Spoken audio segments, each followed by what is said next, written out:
Good afternoon, and welcome to the Wednesday afternoon conference call with Trusts Unlimited. This is Jim George speaking.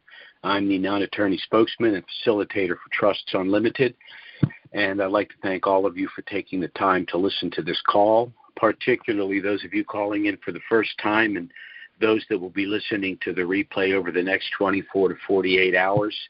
We're not going to do a full call today. There's a lot going on. I'm going to try to distill it as best as I can, but I think that the sum total of all of this is actually good news for us. At least I hope that's the case.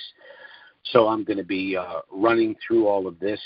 For those of you calling in for the first time, I would strongly suggest you go to our call of May 25th. It is the full call. It goes into the turnkey program we've put in place to assist you both pre- and post-RV, although I'm going to be touching on some of these issues. For a decade, we've been offering this trust to Dinarians and providing a detailed explanation of why you need to establish this trust prior to the reinstitution and revaluation of the dinar and these other currencies in order to protect that wealth. That still is the case, but given what's going on in the country currently, this trust is going to be indispensable for a number of reasons. I'm going to be getting into that as well. So I'm going to touch on four areas today. What's going on in the Iraqi parliament, with the caretaker government, with the CBI, and then I'm going to have a little discussion about our Constitution and how our trust works. So let's start with the parliament. Of course, we've had this saga going on since the election last year, and a parliamentary system is rather complicated. The parliamentary system established by Iraq is even more complicated, and when you lay on top of that the sectarian and tribal issues, it's just a hodgepodge. It's extremely difficult to get anything done. We have the Sadrist movement, which in my opinion is the one movement that's genuinely for the people of Iraq, and that presumably is the purpose of government, to serve their citizens. We have the coalition framework, which is a loose configuration of the Shia, and we finally had the tripartite coalition in response to the coalition framework, which is a loose configuration of the Sadrists, Sunni, and Kurds. Nothing seems to have worked. The parliament simply cannot seem to function. They cannot seem to come to agreement. This Muqtada al-Sadr, head of the Sadrist movement, has done a number of things for which he's been soundly criticized, but in retrospect, I think what he's done's actually been rather Machiavellian. His first major move was to stand back and give the coalition framework 40 days to form a new government. The radical and the moderate Shia cannot seem to come together.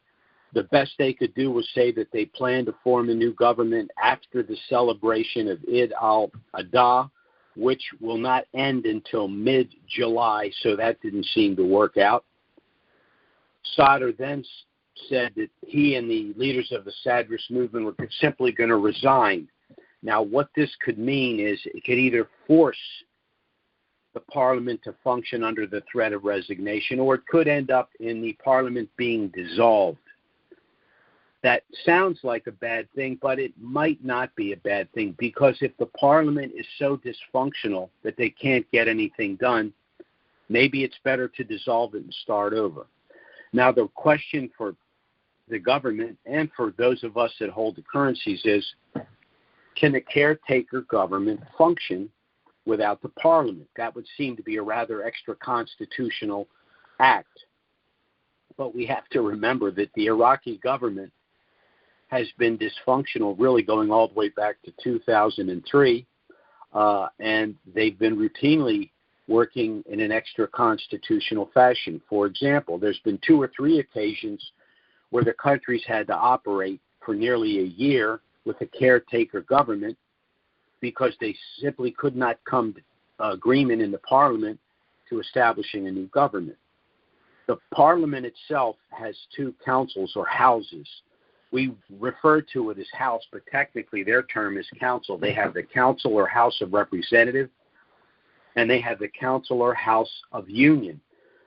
The council or House of Union is a group of officials from the various provinces which provides information, is supposed to assist the council or the House of Representatives. However, the council or House of Representatives never bothered to even establish the council or House of Union. So if that's not extra constitutional, I don't know what is. However, what we do have is the Supreme Judicial Council, and they released a statement recently basically stating that if the country is in a state of war or in a state of emergency, the Council of Ministers, and it's understood that a caretaker government would fall under the House of Ministers, is the only body that can actually administer the affairs of the country. So basically, this Judicial Council is basically saying that under the circumstances, the caretaker government needs to do what it needs to do. Now, the fact that the parliament is in stalemate and might be dissolved is clearly a national emergency. And the fact that the food security law, which is critical at this juncture, has been renamed the Emergency Food Security Law, arguably constitutes a state of emergency right there. So we're leaning toward the caretaker government. And actually, the reason I think this might be a good thing is because if the parliament's dissolved, what's left? We have the caretaker government with Kazemi as the prime minister, Salih as the president of the republic, and al-Habussi speaker of the House. Those are 3 good individuals that want to get things done, and the CBI, which operates independently anyway. So if the parliament is just a thorn in their side, we don't need them. Now, let's talk a little bit about the CBI and CBI operations. Again, the CBI can operate independently, and it was being overseen by the Parliamentary Finance Committee. But if the Parliament is stalemated or the Parliament is dissolved, what function does the Finance Committee serve? And who would they report to? Nobody. So once again, we're left with the CBI and the caretaker government. Now, there were 2 notable actions taken by the CBI recently. One is the announcement that they are working directly with the financial intelligence units of the Egmont Group. Now, what is the Egmont Group? This is a group, it's an international organization that facilitates cooperation and intelligence sharing between national financial intelligence units, FIUs, to investigate and prevent money laundering and terrorist financing. National FIUs also collect information on suspicious or unusual financial activity. Now, in Iraq, what could this mean?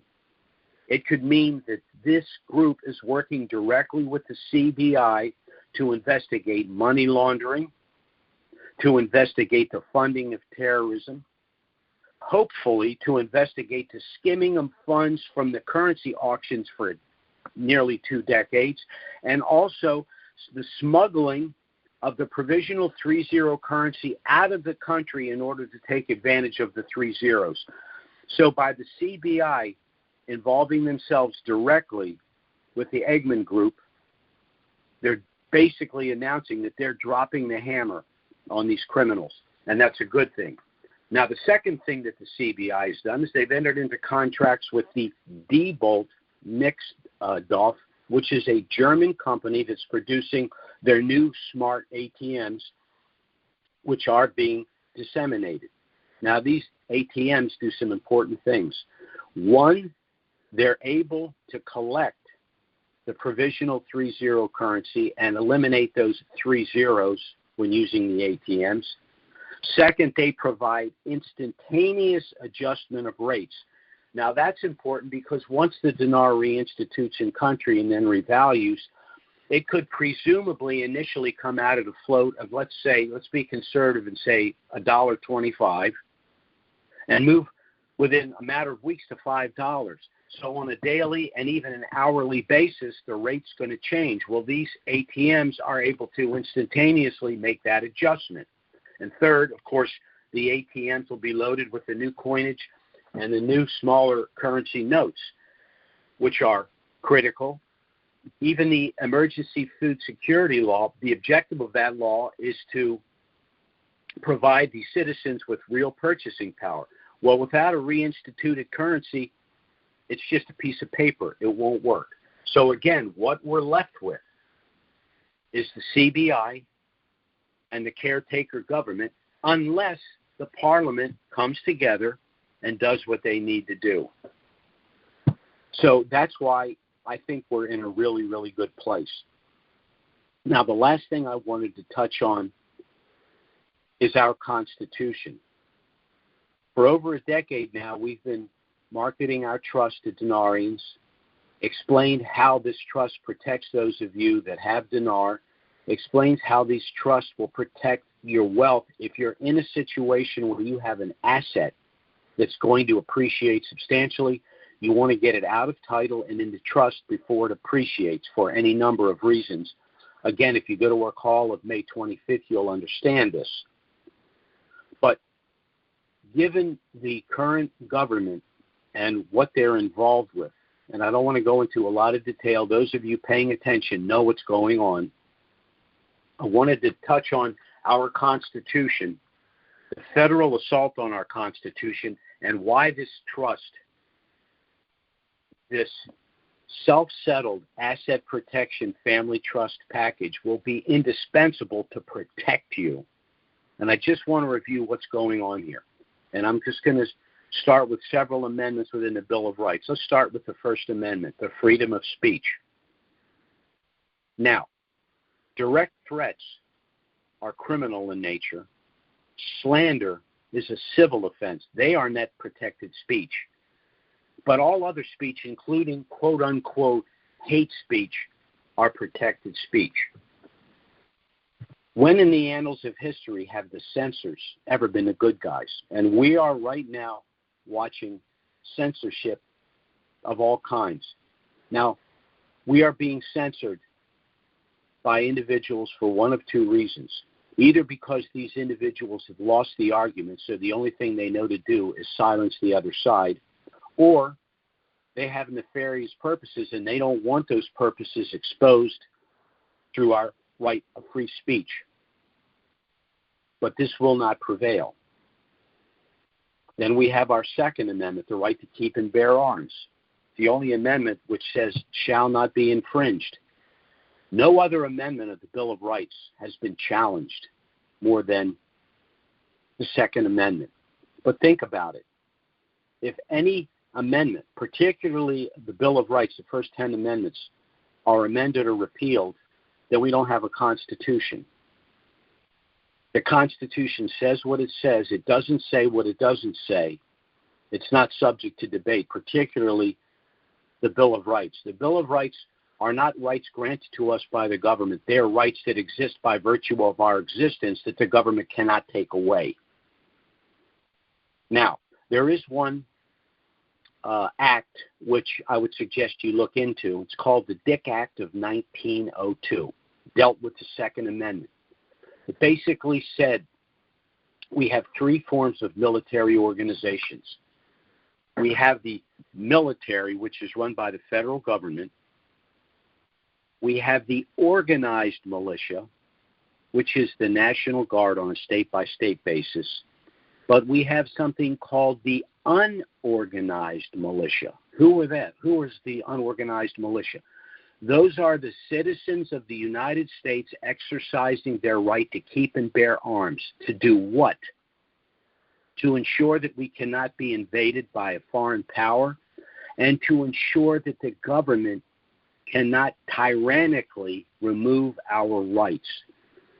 The Bill of Rights, and particularly the Second Amendment, is not a federal hunting license. It is an armed militia to make sure that we can be protected, that our rights can be preserved. Your physical person can be reserved, your home can be saved from invasion, and the tyrants cannot take your rights away from you. And the founders were smart to say bear arms.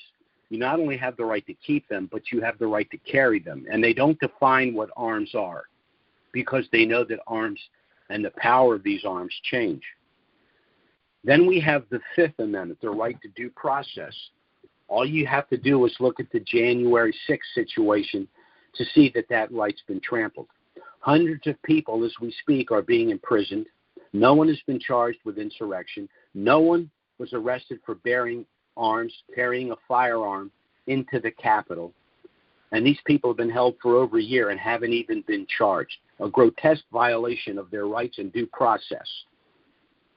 Then we have the 10th Amendment, which basically says any authority not specifically granted the government falls to the states and the people. So right now we have a Supreme Court that is considering the repeal of the ruling on Roe v. Wade. Now, that does not mean that abortion is going to be set aside. It means it will now fall to the states. Now, the argument from the supporters say, well, it's an attack on our democracy. No, it's not. All of the ruling will do, if in fact that ruling, as previously suggested, stands, is that rather than allowing 9 justices to make a decision, and remember, the country's been evenly split since 1973 on this issue, it will be voted on democratically on a state-by-state basis. So how is that a threat to the democracy? It's democracy in action. Now, why am I citing all of these things? The reason I'm citing all of these things is because there's one other bill of the amendment in the Bill of Rights which we are relying heavily on, and that's the Fourth Amendment, the right to privacy in terms of our personal effects and our papers, and the right to contract. What is our trust package? Our self-settled asset protection family trust package is a contract that you establish for yourself and your family to preserve your privacy and to protect your wealth from the undue intrusion of the federal government. Now, this is particularly important if you happen to be a person that holds dinar and other currencies and anticipate a substantial increase in wealth. But given the surveillance state that's being created and the attack and assault on our individual rights, this is an indispensable protection. So I thought I ought to bring this out. In summary, it looks like the dysfunctional parliament in Iraq could be dissolved, but we do have a caretaker government and we do have an independent CBI, and it looks as though they can, if necessary, operate without the parliament, which means we could see the reinstitution of the dinar sooner rather than later. Lay on top of that the rights that I've described, the assault on American citizens that's taking place before our eyes, and given the fact that we are, in fact, the holder of these currencies, it's important, again, for the reasons that are delineated in our call of May 25th, that you establish this trust package prior to the revaluation of these currencies. But as an American citizen who wants to protect their Fourth and Fifth Amendment rights, you need to establish this trust package. And one other thing I will mention, it's much easier to manage tangible assets within this trust package. And inasmuch as the government has announced their intention to create a digital currency, this is another reason to get out of currencies and to move into tangible assets. So for those of you listening to this call, particularly those of you calling in for the first time, I would strongly suggest you contact us to get our initial no-obligation package. It has a lot of information about us, about the currencies, about these trusts and how they work, the services that we'll be providing, both pre- and post-RV. But again, even if you are not the holder of the dinar, these other currencies, or you simply have a very small amount, for the reasons that I've discussed here constitutionally, I strongly suggest you get our package and get up to speed on this trust package. You can go to our website, which is trusts with an S, unlimitedllc.com. You can request our package by email going to trusts with an S, unlimitedllc@gmail.com, or you can call our phone service, which is 307-274-4122. Now, of course, we'll have a call scheduled for next week. Certainly, if something of a dramatic nature were to happen between now and then, we'll try to get out an emergency email and schedule an emergency conference call. But failing that, we will be back next week, noon Eastern, 9 a.m. Pacific. Thanks so much for listening, everyone. Have a great week. Bye-bye.